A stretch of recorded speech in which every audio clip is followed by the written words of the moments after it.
যে আপনারা যা কাজ করেছেন, মানে আমাদের পার্টি যারা সদস্য আছেন, আমাদের যা পার্টির যে এলাকার সেই কাজ কিভাবে হয়েছে এবং এলাকার মানুষের কতটা আমরা লড়াই সংগ্রামের মধ্যে আমরা ছিলাম এবং তাদের সমস্যা কতটা আমরা সমাধান করতে পেরেছি, সেখানে আমরা আলোচনা করব। আজকে আমাদের প্রকাশ্য সমাবেশ, এই সম্মেলনকে সামনে রেখে শহীদ স্মৃতি মঞ্চ, আমাদের দেশের সরকার এবং রাজ্যের সরকার, আমি বেশি বলবো না, আমাদের নেতৃত্ব আছেন হেনা কিনেন, আমাদের এই এলাকার মানুষ, আমাদের এই ঝাড়গ্রাম জেলা গোটা পশ্চিমবাংলার মানুষ আমরা জানি যে আমরা বামপন্থী বা লাল ঝান্ডা যারা করি এটাই হচ্ছে আমাদের অপরাধ, এই যে তৃণমূল এবং বিজেপির কাছে। কিন্তু আমরা কি ছেড়ে দেব? তারা দেখে যাক, তারা জানে না বামপন্থী লাল ঝান্ডা সিপিআইএম পার্টিটা হচ্ছে, কর্মীরা হচ্ছে ধূম্র গাছের জাত। আমরা যখন এই এলাকার মানুষ ধান লাগায় তখন আরটা ছাঁচি আর কোদলায় তখন মাটিটা উপরে দিই, তারপরে যখন ধূম্র গাছটা আমরা জাঁকা দিই, একটু যদি জল পায় গায়ে নাম লেখান আবার সাইড করে বেরিয়ে যায়, সেই হচ্ছে লাল ঝান্ডা, সেই হচ্ছে আমাদের পার্টি। আপনারা শেষ করতে পারবেন না, আপনারা যতই চক্রান্ত করুন না কেন, সেই চক্রান্তের আমরা কাউকে ভয় করি না। আমাদের নেতৃত্ব কমরেড পলিন বাসকে বলেছেন আরএসএস বিজেপি আমাদের এই এলাকায় কেমন বিজেপি করেছিল, তারা দেখতে পারে না। আমরা নির্বাচিত করেছিলাম লোকসভায়, তখন একটা কথা বলেছে মিটকে লই কেনা আদিবাসী হর লাগিত, যে জঙ্গল রেখা বসবাসা শুধু আদিবাসী নয়, এই এলাকার সমস্ত মানুষ আমরা জঙ্গলে বসবাস করি। জঙ্গলের পরিবেশ কি আছে যে জঙ্গলে আমরা ঢুকতে পারবো না, জঙ্গলের পাতা কুড়াতে পারবো না? সাহান বাবু নিধি দাঁড়িয়ে তার বিকল্প ব্যবস্থা কি হবে? নেই না, এখানে তো এমপি আছেন, মিধাগানে নেই কেন আমাদের জন্য কথা বলেছেন? বলেননি। সে আমাদের ভাবতে হবে। আমাদের বিগত সরকারে তাদের আবার গায়ে জ্বলন লাগবে বললে, আমাদের যদি বলি বামফ্রন্ট সরকার আমাদের 34 বছরে তাহে কেনা রাজ্যরে, ওনা যদি মেল লেখান উনকু গায়ের জ্বালা লাগাওয়া লাগলে তো আমাদের কিটা হবে? চেন হইতে পাবো না, সত্যি কথা বলবো না বাবন লইয়া। কারণ তারা চক্রান্ত করেছিল, বলছে আদিবাসী মানুষ, এই এলাকার দড়কইচা মানুষ, খরকুচা মানুষ, এখন মানুষের মতো দেখাচ্ছে। তাদেরকে কিভাবে আবার ঢুকিয়ে দিতে হয় ঘরের মধ্যে, আবার তাদেরকে কিভাবে আবার চুপ করে রাখতে হয় দহমনা কম, সেই জন্য একটা পরিকল্পনা করেছিল, চক্রান্ত করেছিল, সেই জন্য আমাদেরকে এই অবস্থা করেছিল। কিন্তু কিছু করতে পারবে নাই, সেটা আমাদের অন্যভাবে শিক্ষা। আমরা হচ্ছি লাল ঝান্ডা। এই লাল ঝান্ডাটা এমনি লাল হয় নাই, এমনি ভাঙারা আসে না। আমাদের অনেক প্রবীণ নেতৃত্ব আছেন, হয়তো আমাদের অত ধারণা নাই। আমাদের দেশটাকে ইংরেজ তারা যারা শাসন করেছিল, শোষণ করেছিল, আমাদের যারা স্বাধীনতা সংগ্রামী আমাদের অনেক আছেন, সব সম্প্রদায়ের মানুষ। শুধু আমাদের সিধু কানু বিরসা মুন্ডা শুধু বললে হবে না, অনেকে ছিলেন। তারা কি ভেবেছিলেন? বলেছিলেন ইংরেজরা থাকলে আমাদের এলাকার আমার প্রজন্ম, মানে আপনারা তাদেরকে শোষণ করবে, যন্ত্রণা করবে, আমাদের মেয়েদের ইজ্জত লুট করবে, সে তাদেরকে বিভিন্ন রকম মানে কি বলবো যন্ত্রণা দিবে। তাহলে এটা তো করতে দেওয়া যাবে না। তাহলে সেই জন্য তারা লড়াই করেছিলেন, ফাঁসি, তারা জীবন দিয়েছিলেন। এমনি দেয় নাই, এমনি বাকেন মেনা কাদা। সেই জন্য আমাদের এই জল জঙ্গল অধিকার, আমাদের সমস্তের অধিকার, আমাদের লড়াই চলছে। আর যতদিন আমাদের গোটা দুনিয়ায় জনগণ মানুষের উপরে শোষণ থাকবে, ততদিন লাল ঝান্ডা চিন্তাতে বান কোথায় না। উনকু লড়াই জীবন দিবে, তাও কখনো পিছু হটবে না বা কোথায় মোয়া। আর এই যে তৃণমূল যারা চক্রান্ত করে আমাদেরকে শেষ করেছে, তাদের এখন বড় বড় ফুটানি মারছে আমাদের আদিবাসীদের জন্য।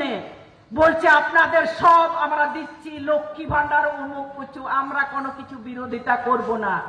এই যে আজকে এই জায়গাটায় পুলিশ প্রশাসন বিডিও সাহেব বলছিলেন পারমিশন, আমাদের কমরেডরা বলছিলেন দিবেন না, কিসের জন্য? আমাদের তো সবেই বটে, কেন কি আমাদের রাস্তাঘাট এই যে সবগুলো, আমাদের তো কোনো অধিকার নাই, আমাদের সবটা আছে, শুধু সরকারে আছে বলে বলছে আমাদের বটে। কারা কাদের সরকার নির্বাচিত করেছে? অবাই তৈরি কাটকোয়া। হ্যাঁ, তারা আমরা হয়তো ভোট নাও দিতে পারি, কিন্তু আমাদের সরকার তো আমরা বলতে পারবো না। ওরা বলছে আমাদের সবগুলাই বলছে। কিসের জন্য? আমাদের গাছপালা, জল, জঙ্গল, মাটি সমস্ত আমাদের অধিকার আছে, সেইটা আমরা কি ঝাড়ে দিব? কখনো পান আমাদের আদিবাসীদেরকে ঠকানো হচ্ছে। আমাদের এক সময় যখন ছোট ছিলাম আমরা পুতুল, আমরা দেখেছি পুতুল নাচ, যত হরমোন বাড়াইয়া পুতুল কো নাচাও, পুতুলের সেই টুবুক টুবুকটা আমরা দেখতে পাবো, কিন্তু কে নাচাচ্ছে সেটা আমরা দেখতে পেতাম না। সেই হচ্ছে আমাদের আদিবাসীদের নাচাচ্ছে, ও আদিবাসীদের নাচাচ্ছে। ওই যে বলছিল না যে আদিবাসীরা বিজেপি সব থেকে বড় সম্মান দিয়েছে, যে আমাদের রাষ্ট্রপতি করেছে, ঠিকই আছে, আমাদের কোনো আপত্তি নাই, কিন্তু আদিবাসীদের আজকে কি হচ্ছে? গোটা ভারতবর্ষের বিজেপি বন্ধুরা যদি শুনছেন, আপনারা শুনবেন এখানকার এলাকার মানুষের কি অবস্থা। শুধু সাঁওতালদের, ও সাঁওতাল সবাই, সব মানুষেরই। আপনারা একবার ভাববেন না, তারা বলেছিল আগে রাম তারপরে বাম আসবে। কিসের জন্য? চিধালে হিজুয়া, আলে লাহাপেলে হিজুয়া। মিথ্যাকার আদিবাসী মানুষ আটপে কুলিয়ে কাটকোয়া, কামি বানুয়া কাদা 102 কামি, 61 বামপন্থী যা এমপি কো তাহে কেনা, তারাই তো লড়াই করে নিয়ে এসেছিলেন। আমাদের গতর আছে, আমরা কাজ করতে পারি। কামি দাঁড়িয়ে আবার দাবি তাহে কেনা, যার যেমন যোগ্যতা, যাহার যেমন যোগ্যতা সেইভাবে কাজ দিতে হবে এবং মেয়েদের নিরাপত্তা হবে। আজকে কি দেখলেন? আমাদের কলকাতায় বড় বড় ফুটানি মারছে। আজকে আমাদের সাঁওতাল একাডেমি আদিবাসীদের কি অবস্থায় আছে? যদি ভালো হয় আমরা কখনো বলবো না খারাপ। আমাদের আদিবাসীদের সাঁওতাল একাডেমি এই যে অনেক কিছু বলছে আদিবাসীদের সবকিছু, নাচ গান, তুমদর তামাক, আরো কইমা বলে আমাদের এটা ঐতিহ্য। সাঁওতালদের কোনো কিছু তুমদর তামাক না দিলেও চলবে, আমরা গান সুর সবটাই আমরা বানতে পারি। আমাদের বাহা সোহরায় আবার দং লাগলে যত গহিনা পাবো না, কিন্তু উনকু আবার পথে লেখা তো এনেই জানবে না, আমরা ভুলে থাকবো?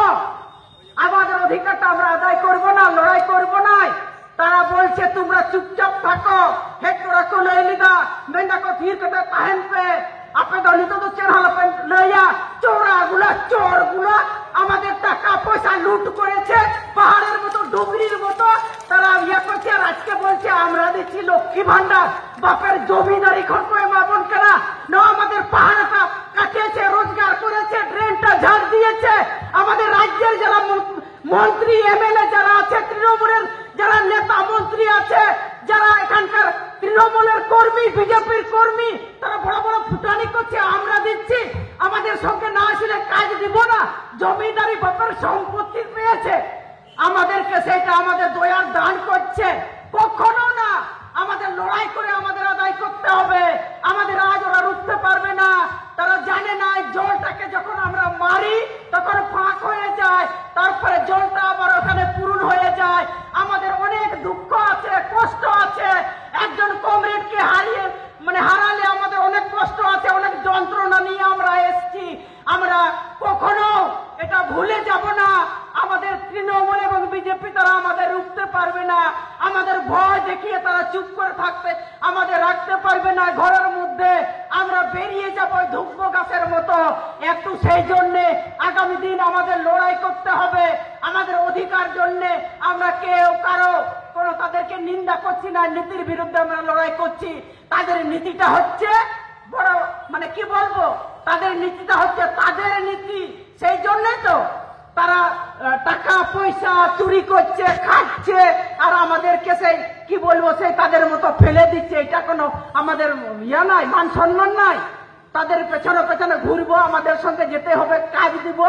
এরা বড় ফুটানি করছে। সেই জন্য আপনারা আগামী দিনে abo noa elakare na jaha tina jol jongol jumi hinak tabona এরপর পাট্টাখন উচ্ছে দেখবো না সেই জন্য আমাদের আজকে এই সমাবেশে যারা এসছেন যাহাই কপে হে একান তাবনা আবো শপথ হাতা হুয়ুক তাবনা আবো আদিবাসী হোড়া ও আদিবাসী হোড়া হোস্টেল কো বন্ধ কাদা উনকু তো হাসপাতাল হোক বন্ধ ইদা মানে বেসরকারি যেমন মেনবান হুইয়া আবো এই এলাকার মানুষ আমরা আমাদের হাট হয় গরু ছাগলের হাট আমরা ব্যবসা বাণিজ্য করি আমরা যখন গরুটাকে বিক্রি করি নাই 12 বছর পরও তারা ওই যে রাস্তায় আসবে সেই গরুটা যখন পেরায় তো সেই সময়টা তার সেই মন ইয়েটা কি বলবো সেই ঘরটা সেই মনে পড়ে সেই জন্য তাদেরকে বলবো আমাদেরও আপনাদের যে অত্যাচার যে আমাদের উপরে জুলুম যন্ত্রণা করছেন সেই রকম আমাদের মনে আছে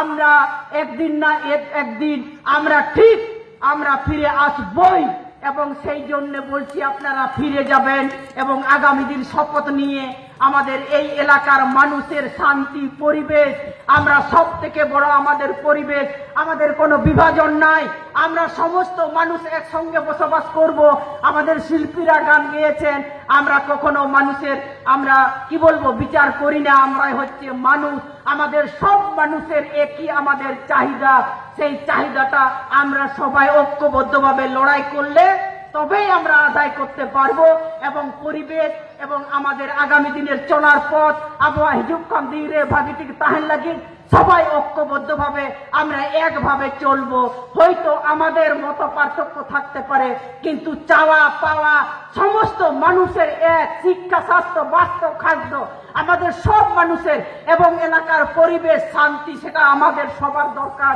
সেই জন্য আগামী দিনে আপনারা আমাদের ঐক্যবদ্ধভাবে শপথ মানে কি বলবো সমর্থন করবেন এই কয়েকটি কথা বলে আপনাদের অভিনন্দন ধন্যবাদ নমস্কার জোহার জানিয়ে আমি আমার কথা শেষ করছি ইনকলাব জিন্দাবাদ।